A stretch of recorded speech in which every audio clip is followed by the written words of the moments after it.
This conference will now be recorded. Good morning, friends. In this program, in today's session, we will talk about Azure Data Factory integrations with Azure Databricks, accessing a Databricks notebook with input and output parameters. So basically, we will see how to call Databricks notebook from Azure Data Factory. Okay, once we call that, how we can able to schedule the Azure Databricks notebooks from the Azure Data Factory. So all those things we will see. As part of it, we will see first Azure Data Factory integration with Azure Databricks, mount data lake storage Gen2 in Databricks. I hope everybody know how to mount the data lake storage Gen2 in Databricks. Then call Databricks notebook from ADF V2 pipeline. Configure set variable activity, pass input to Databricks notebook, reading Databricks notebook output, and configure notebook activity, create log table and stored procedure. So all these things we will do. People who are not aware of Azure Data Factory, so all these things to be new to you, but people who are already like trained on Data Factory, for them it will be very easy. But anyhow, so all these points I'll cover. Once I cover all these things, you'll come to know what is exactly happening. So let's not waste any time here. What I'll do, I'll just go to the portal. In portal, first let's open the Databricks. Click on Azure Databricks.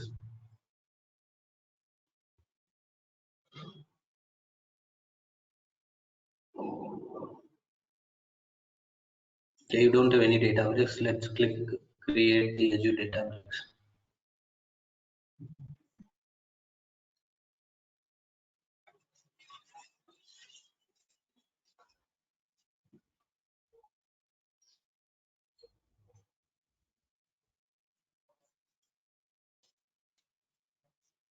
Just to give you.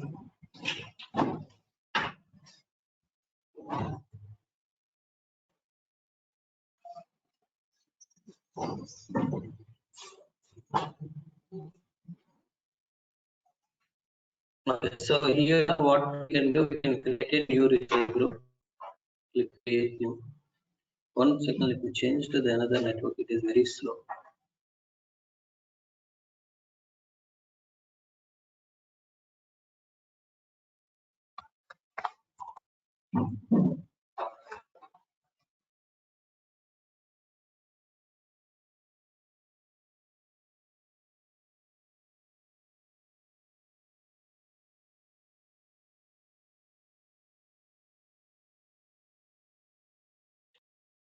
I hope everybody is able to hear me. Can you confirm, friends, somebody? So subscription is free trial. Resource group, I'm just creating. Click create new. It is very slow. Let's create one second. Create database. Then free trial. Click create new.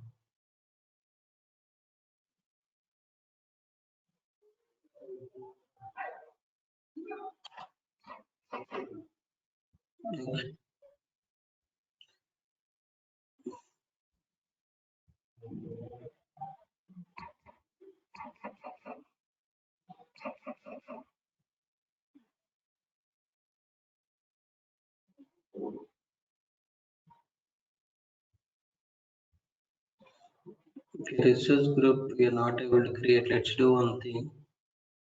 From here, resource groups.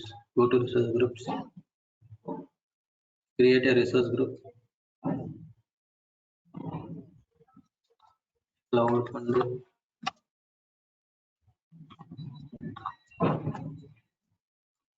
Databricks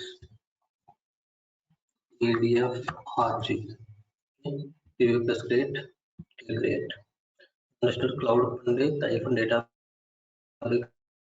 ADF-RG. So that is the resource group we just created. It is created already. Now go to Azure Databricks.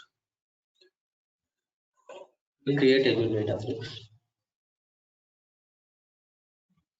Come here and you can select your cloud funded the Databricks ADF-RG. Databricks workspace name you can say cloud funded ADB workspace. If you press create,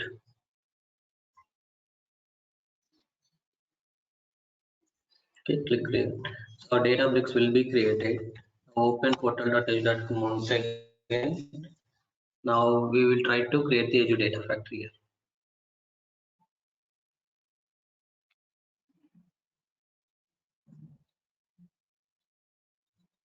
Go to Data Factory. So this is the Data Factory. Otherwise, you can search your Data Factories. So you'll get a Data Factory. Now just click create the Data Factory.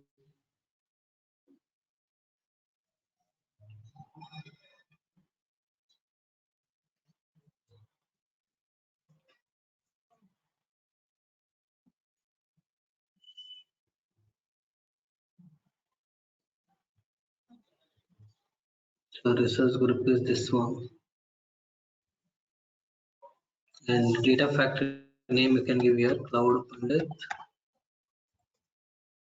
ADF V2 2111. So today date I have given to make the PDF name globally unique. Configure it later. So whatever code is generating in Data Factory, that should be put it in the version control. So if you want to configure it later, you just click on this, then click review plus create.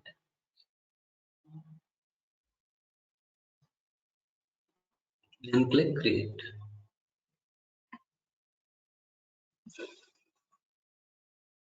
Okay. Once these two things is done, next let's create the simple Azure Data Lake Storage Gen 2.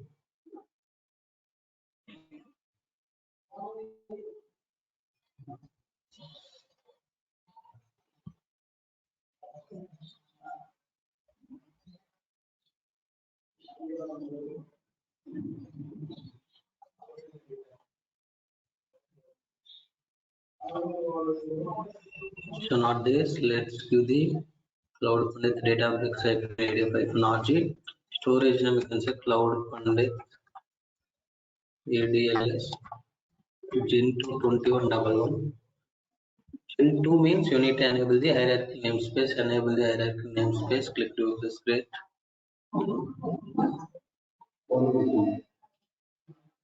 Click create, okay. Next, let's open portal.azure.com.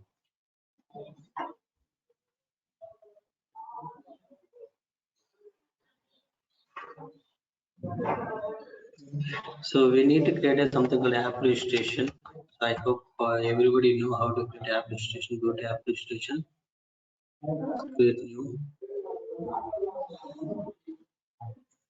PDF ADB user. PDF ADB user, just click register.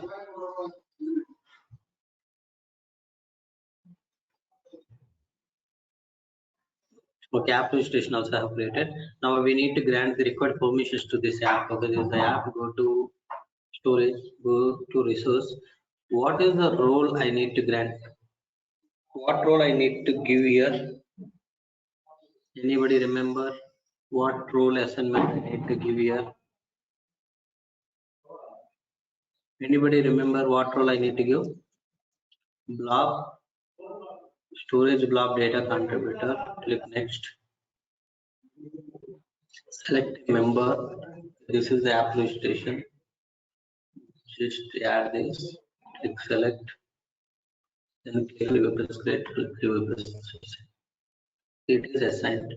Now go to Databricks. Go to resource. So I'm setting up the Databricks. Once we set up everything from Databricks, we just have to call Databricks notebook from Data Factory that we will see. Let me sign in.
Wait for few minutes, it will come up.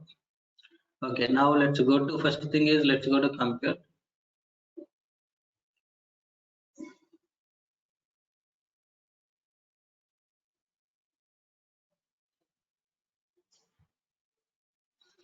Go to clusters.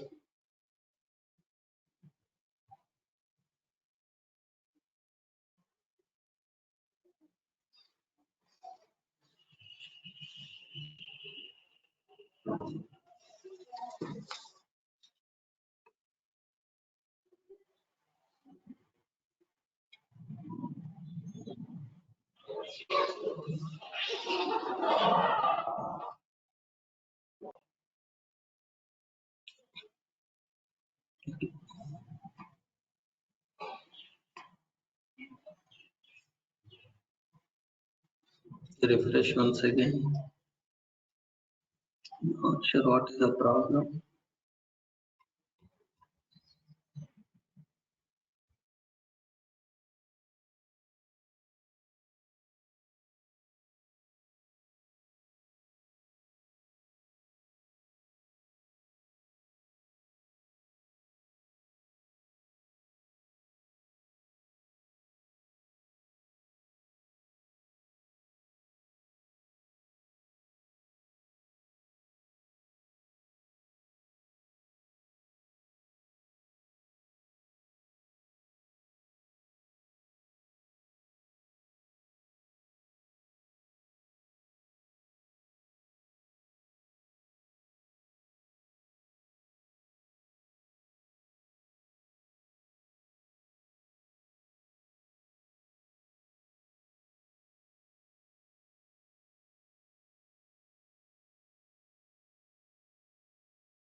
Hello.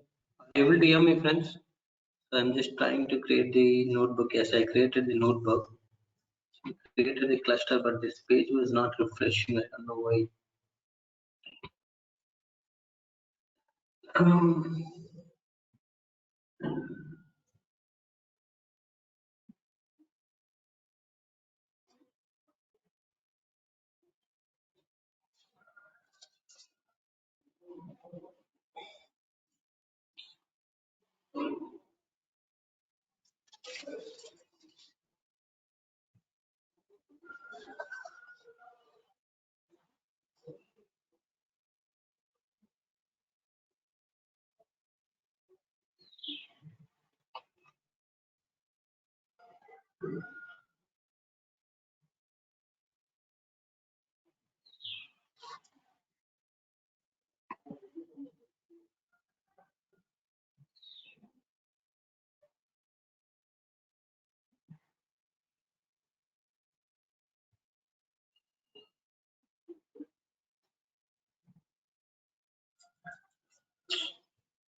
okay, let's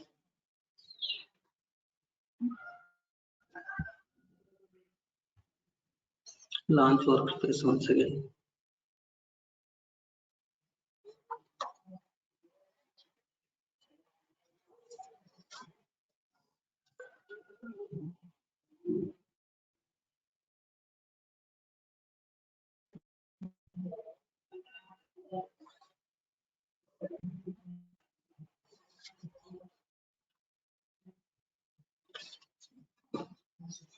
Okay. Let's see now. Click on compute.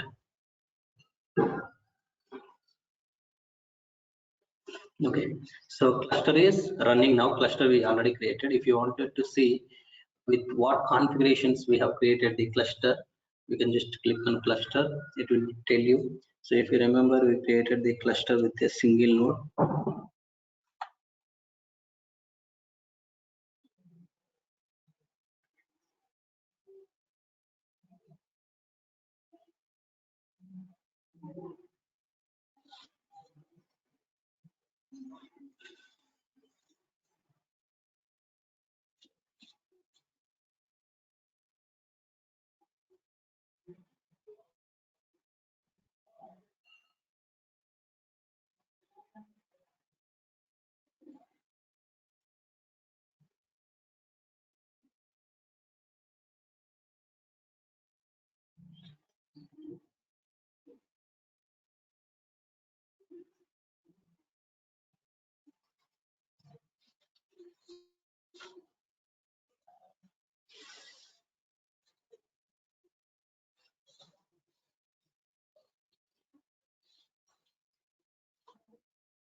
Okay, fine. Now you can see here cluster configurations. If you see, it's a single node and you have other things. Let me open the notebook which we just created. Just click on this.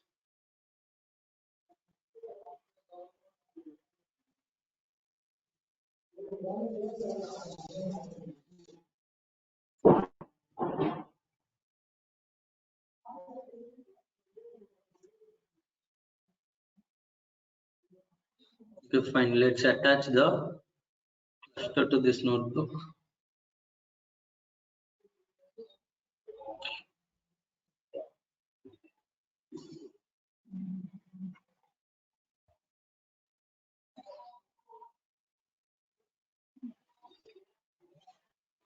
As I mentioned, there is no power in my area, so I have taken my friend office laptop.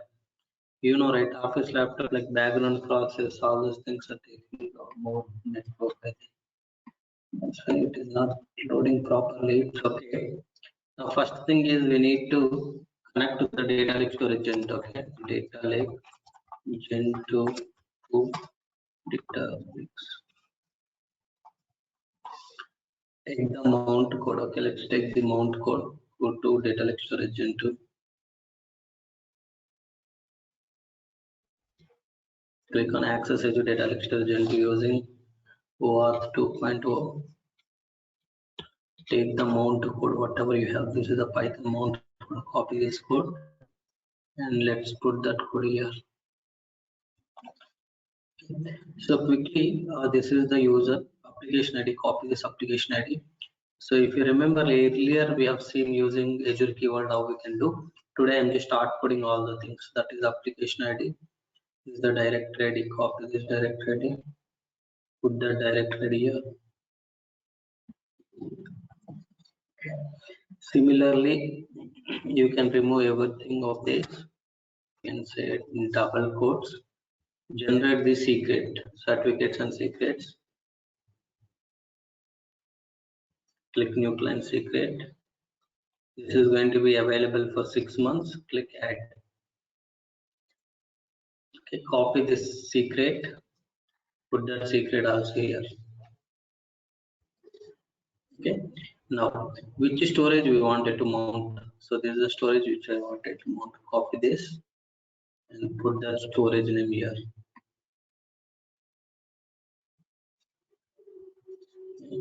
What is the container name? Let's create the container now. Go to containers.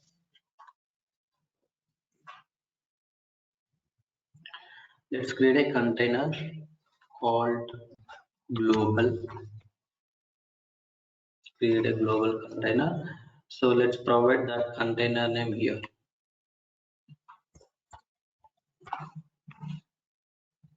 Same thing here. Okay. Now let's try to execute this. That's all. The mount point will be available. So once the mount point is available, I'll tell you what you need to do. You need to take two inputs to this particular notebook. How to create the parameters in the Databricks notebooks? dbutils.widgets.text. So what is the parameter name is? I want to put the parameter name only like one parameter process, that is processor date. Processor date and let's say load type. Let's imagine load type. Processor date and the load underscore type. So these two parameters I am creating. Once I create these two parameters, I want to read the data from these particular parameters. So what you can do, instead of text, you need to put a KTR.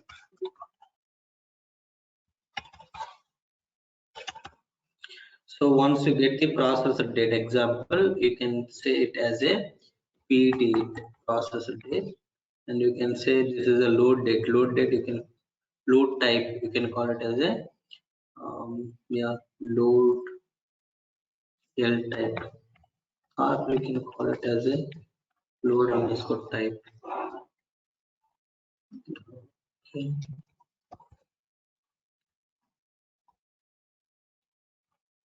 A load type. This is load date. Let's imagine this is a load date. Load date and a load type. Now let's execute this. So this is a mount point. It's a one-time activity. After that, you comment it. Now you can just click run all cells. When you run all cells, you see load type and the processor date is showing here. So processor date, let's say 2021/11/21. Okay, I just pass this date, and load type is, let's say, I'll just say string. Okay. Now if you just access, if you just print here load date, what is the date which is assigning to this, you see. Similarly, you put your load type here and check what you are getting here, what you are getting here. So you are getting load date. Okay. Now let's say this one I'll change it to 2022. This I'll say incremental. Okay. Just click run all cells. Okay, now you see 2022, this is an incremental. So you are able to read these parameters which you set here. Okay. Now what you wanted to do here, based on this, I wanted to read a source path. What is the source path is mnt/global/ let's say customer table is there /plus. Okay, this is the source path and final path. What is final path? Final path I'll just create like this: source path as load date. I'll give what? Load date I'll give. And from this final path, I'll read the CSV file. Spark dot read dot format of CSV dot load is a final underscore path. This is the data frame. So this is the df dot show you can able to do. Okay. First we need to set this particular path in the storage. Go to storage. Go inside global. Create a new directory called cust.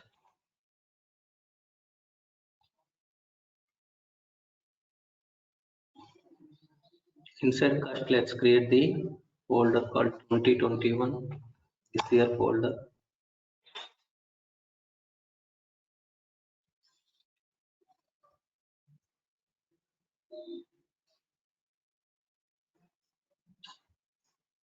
Strongly created, right? Go into cust folder. Under cust folder, we need to create a 2021. Under 2021, we need to create what folder? Guess it. This month. Under month folder, we need to create the 20th.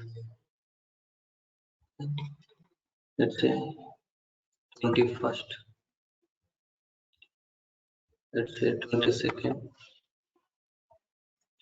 You can able to put data like this.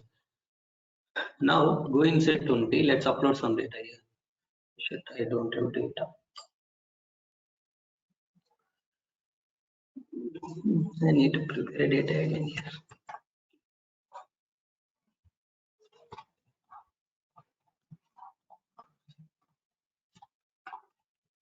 Something let me give you.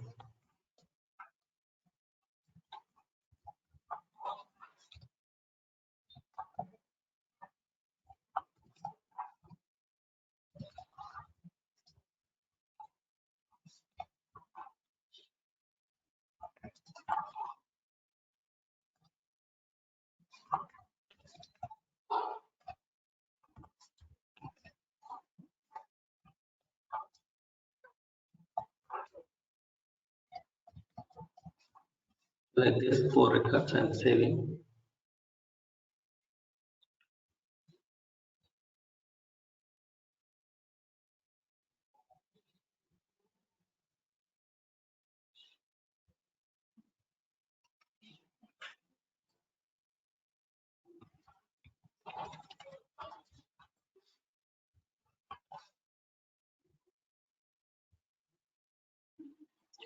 The same file I'll upload in all the folders. Okay, let's upload.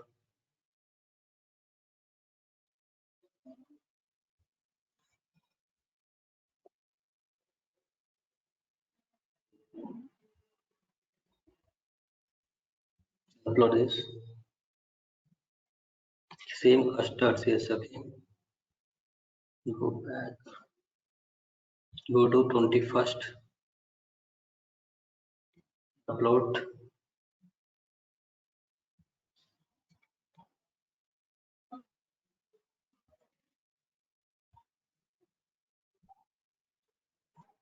Now go to custard.csv file. Let's edit little bit to understand it is from the 21st file. Okay. Let's make all these things as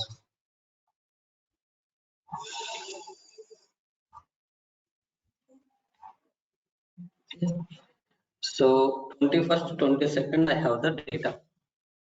Okay, 22nd, I don't have any data. Okay, but if you wanted to put some data in the 22nd folder, you can put it. Okay, that's not a problem, but we won't access the 22nd. We access only 20 and 21st. Okay, fine. Now come here. So let's say I'll say here simply 20. Okay, load type is incremental. That doesn't matter because at this time I am not focused on the load type. I'm just trying to read based on this date. You check now. So here we need to say option header equal to true because there are headers in our CSV file.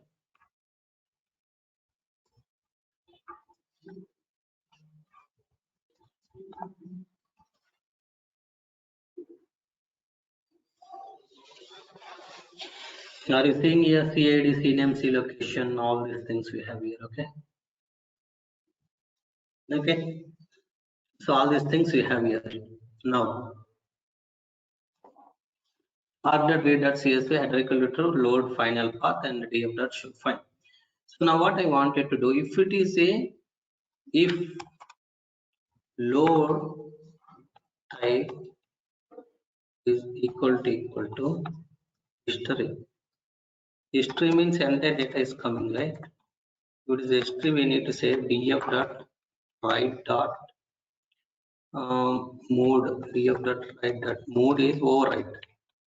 This entire data again we are getting history data dot format is, which format we will write. Mostly people will write it in a Parquet, but we will write it in a CSV because we need to read the output also. Header equal to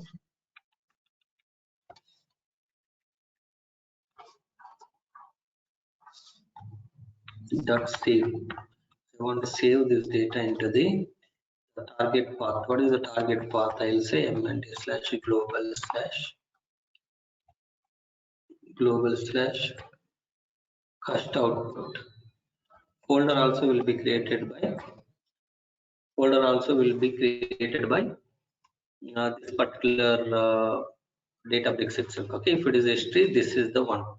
So then once the history load is done, I want exit. I don't want to write anything db.notebook dot exit. I don't want exit other cell. I don't want to execute other cells.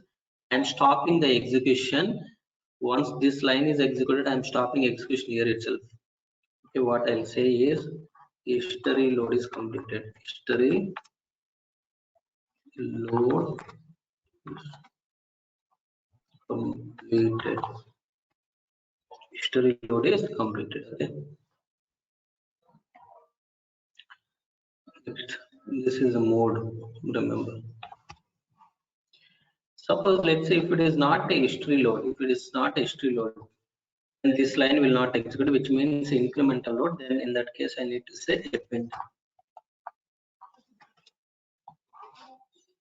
Okay. Now once append mode is done, these cells will execute. Here what I will do is I'll say incremental load is finished.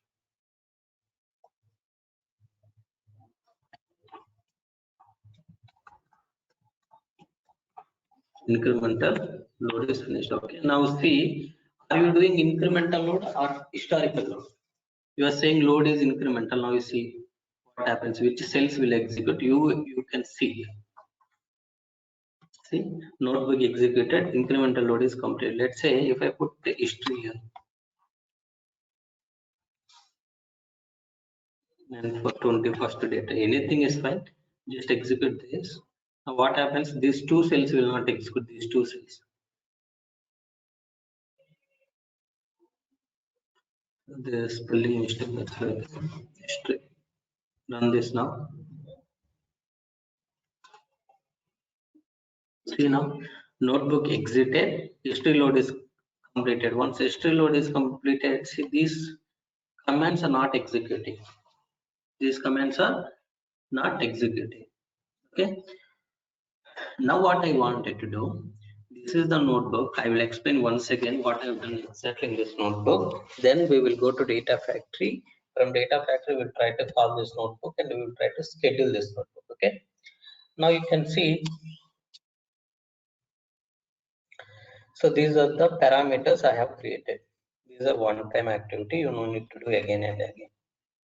Next. So this is every time you need to do. The reason is whatever value we are passing to these parameter processor date and load type, we need to read it and assign to a variable. That's why we need to read this. Then I'm printing, I'm showing what is the load date we are passing, what is the load type we are passing. Here what I'm doing is this is my source path. For this path, for which date we need to process the data. That's why source path and the date I'm appending to get a final path. Once I get a final path, what will be the final path with this date and this is the source path? Can you tell me? You all ping in chat window what will be the final path to read data. This is the processor date. That is nothing but a load date is going to be this one, and the source path is this one. How processor date became load date? Because here you are reading a processor date and assigning to a variable called load date. Give me the full path. What will be the path to read this particular data?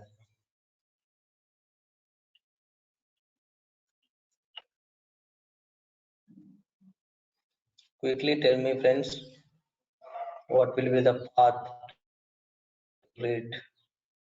Very good. MND slash global slash first slash 2021 slash 11 slash 21. Correct. Okay. So from that path, we are reading the data. We are reading data. If it is historical load, every entire data we will get, we are overwriting. If it is the incremental data, then we are appending this data to the target and we are saying incremental load is complete. This is the notebook. Now let's go to our data factory. Go to open data factory, go to source.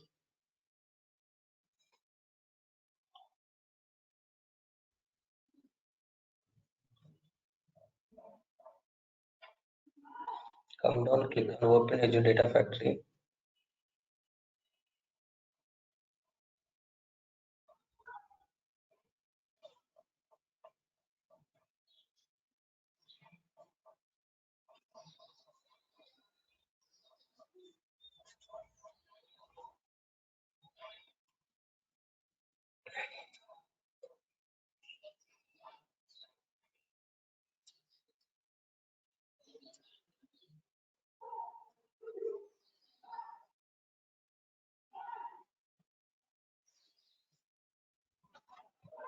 Click authenticate.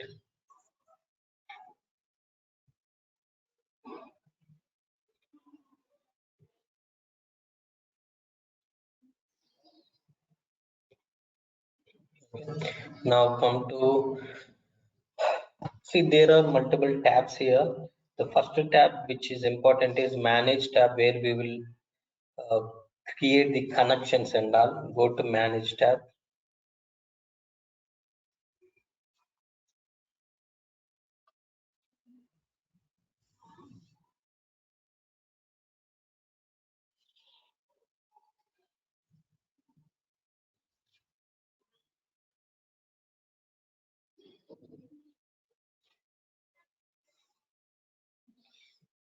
Click new linked service.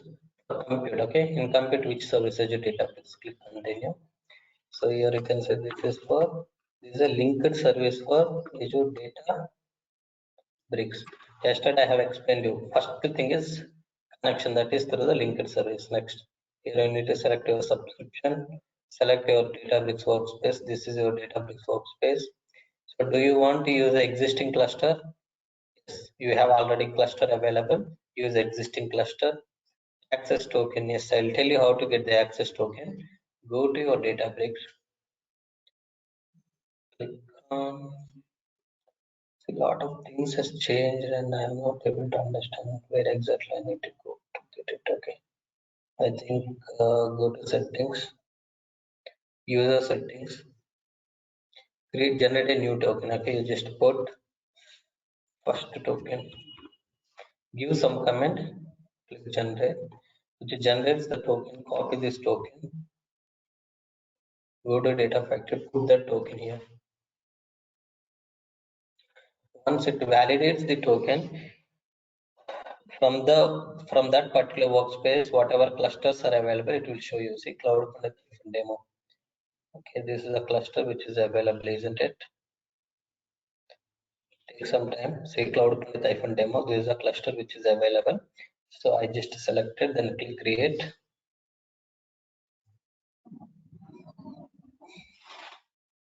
So we created the connection first. Second important thing is go to author tab, where we will create the tasks, all those things. Okay. Create a pipeline, click new pipeline. Okay, so in this pipeline you see Databricks here. Bring the notebook activity. In notebook, what you want to execute is here. First thing is you need a connection. Go to Azure Databricks, select the connection which you created.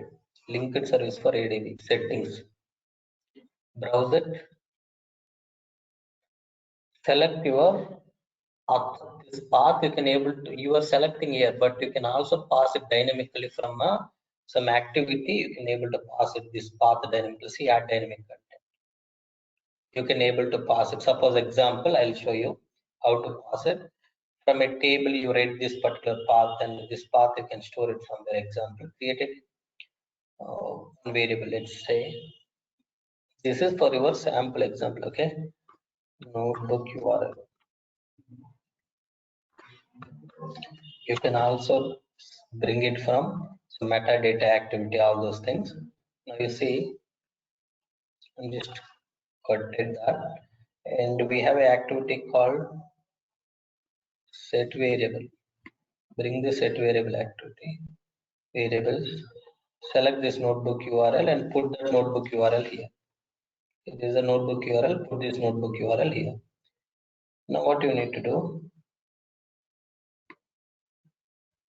Notebook activity. Once this URL is available, pass that URL to here. How will pass add dynamic content? You need to say variable notebook URL. That's all.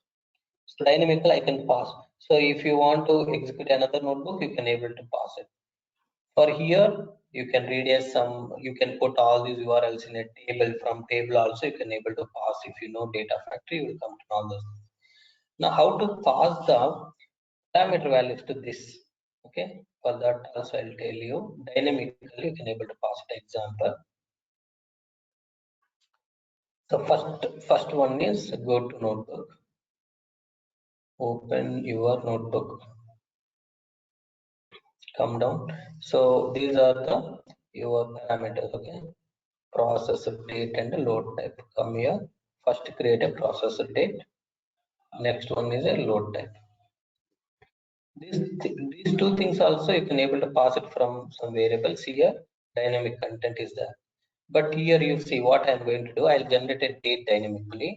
There is a something called date format. You need to format date in which way you want.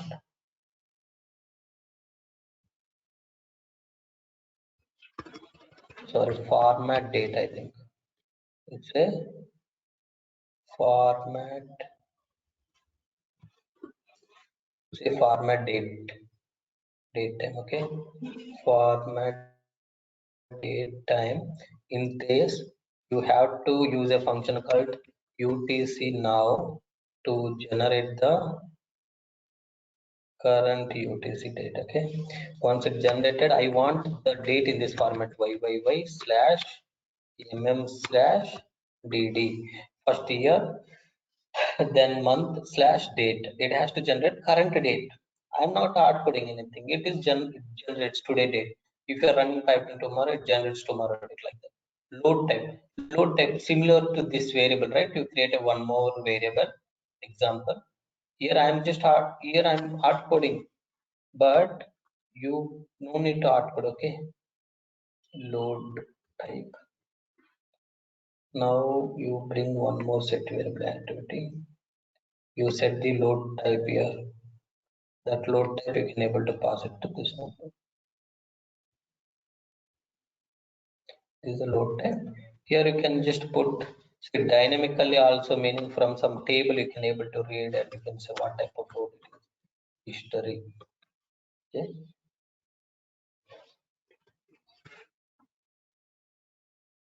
So I need to pass load is history. How we will pass from this set variable to, so load type you need to pass it.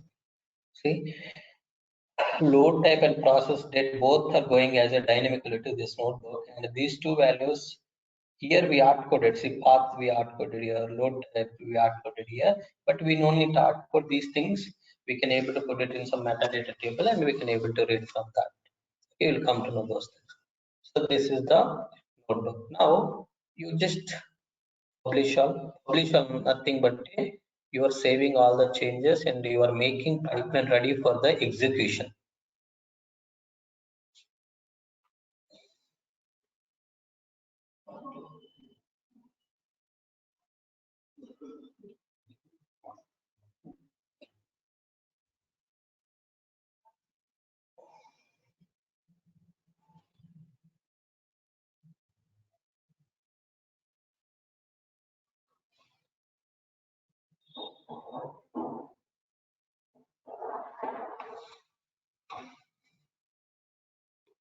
Okay, once publishing is completed, add trigger now. So I'm running pipeline immediately.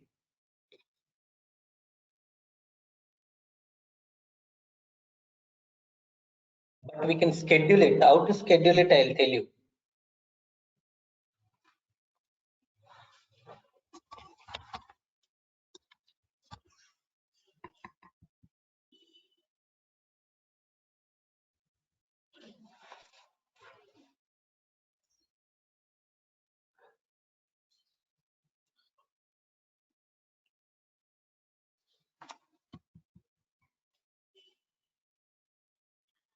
Going to this pipeline one,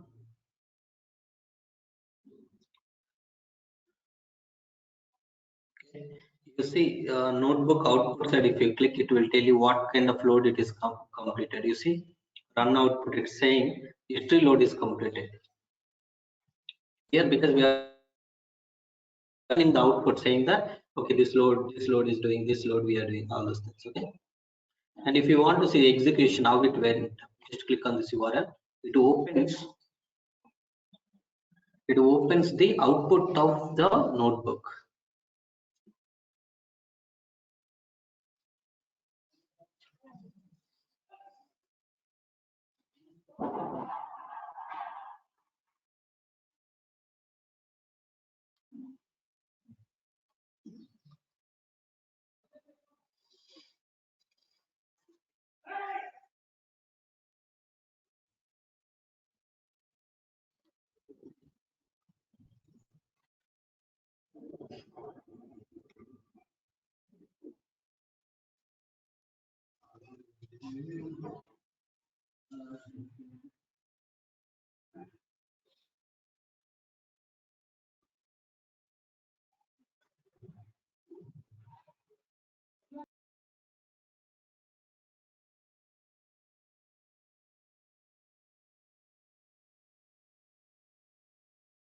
There is some network issue, or I'm not very sure.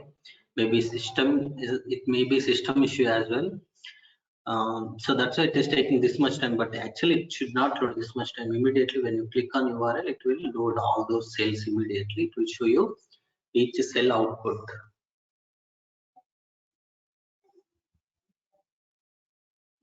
Yeah, but we need to wait here.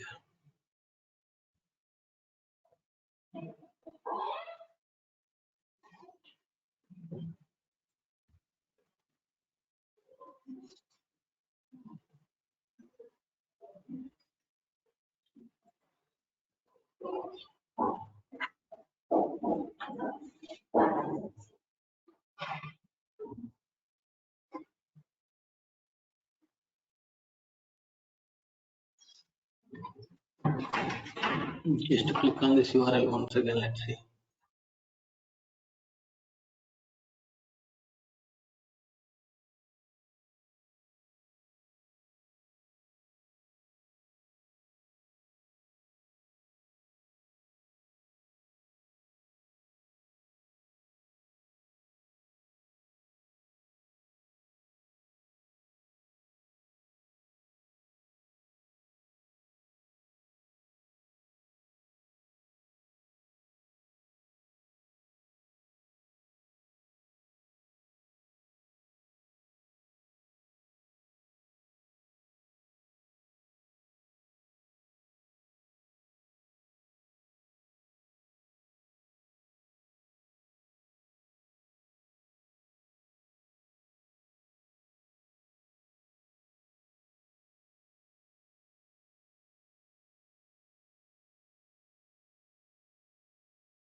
So I think it is going to take more time. Let's leave it. If it is opened before we close the call, that's good. We will see. Otherwise, we can leave it. Now come to author tab again. You can see add trigger, new/edit trigger. So here you can able to schedule your pipeline. So new trigger. So you want to schedule your trigger at in India time, right? So you can just select your option, right? So what time do you want to schedule for every day, every minute, every hour, every day, every weekday, every month? Like let's say every week. Today is Saturday or Sunday? Saturday, right? Sorry, today is Sunday. So Sunday. Here you can mention every Sunday I want to run a pipeline at 7 o'clock 48 minutes. Okay, now you can say 7 o'clock 48 minutes every Sunday. Okay, every Sunday means every one Sunday. 15 means after 15 weeks again. Next Sunday means it will not run next Sunday. After 15 weeks it will run again. So every week means every 1 week, meaning every week Sunday it runs the pipeline at 7:48. Okay, this is the weekly. Monthly, let's say monthly, go to month. You can say every month last maybe 30, 31, 20, 29. It can be anything. You can select last. Or let's say I want to run a pipeline at 21st of every month at 7:48. You can select. Okay, you can select. Let all of you. Okay, so with this, let's say I'm scheduling my pipeline at 7:48 on 21st of every month. So you can see here 1 month means every month here. Every 1 month, 21st of every month, 7:48. I want to run a pipeline. Click OK, click OK, and publish all. Then publish. Let's see whether our pipeline is going to run at 7:48 or not.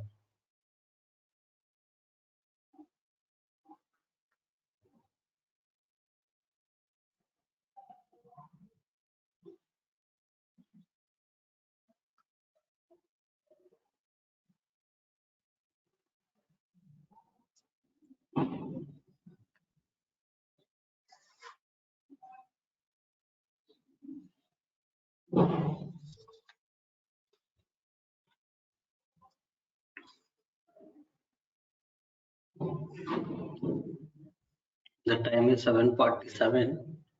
Let's wait at 7:48. Here, one more thing. Triggered by manual trigger. Manual means we went into the triggers, clicked on trigger now.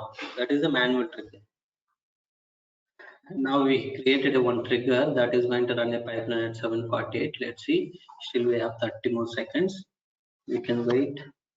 Meanwhile, if you look at here, this is still running. Let it run.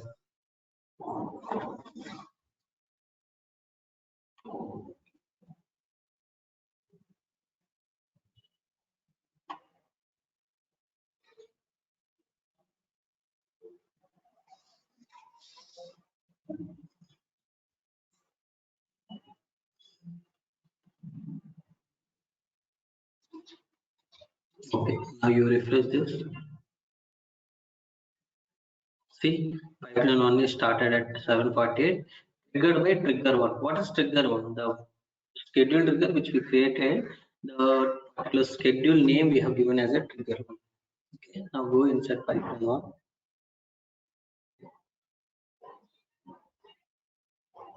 See, it is succeeded. We click on this notebook output. You will see what type of load it is. It is again history load is completed. Okay. Clear, all of you clear? Just click on this URL to see that, but it is not displaying for some reason. I'm not very sure, but in your case, you try to open this URL. Okay, this URL can be found it in two ways. Click on output, you will be able to find the URL there, or you can just click on this slash. Here you can able to see page run URL. You'll be able to see run details clearly, each and every cell, how each and every cell is executing. You can able to see. Okay. In real time, what we do is people who completed ADF training, you might know already how to take the one activity output and save it in a tables, how to collect all the pipeline logs, right? So here also we can able to take run page URL, run output, and the ADF name, pipeline run ID. What is the, you see here, pipeline run ID, this run ID, all these things we can able to take and we can store it in a log table using what activity we need to use to fetch the one activity logs and store it in a table. How we will do it, friends? Stored procedure. We need to use a stored procedure for that, and we can able to use stored procedure to take the all activity logs and store it in the Python log table. Okay, you people can try this. Okay, apart from this, you can also do like that, because in real time, like people will do all those things. Like whoever is ADF developers, right? They will do all those things. So you people, I hope 100% you can able to do, because that is very easy. We have done it in multiple sessions, right? Any questions, friends? Anybody have any questions? How to connect to the Databricks from Data Factory? How to schedule? Which activity you will use to call a Databricks notebook from Azure Data Factory? Notebook activity. Okay, this is the notebook activity we are using to call the Databricks notebook. How you will connect to the Databricks from Data Factory? Using a linked service. In linked service, we need to provide the token. We need to provide the token. Okay, these two questions only people will ask you most. Okay, how to pass the parameter values from ADF? So we need to use a base parameter. We need to use what?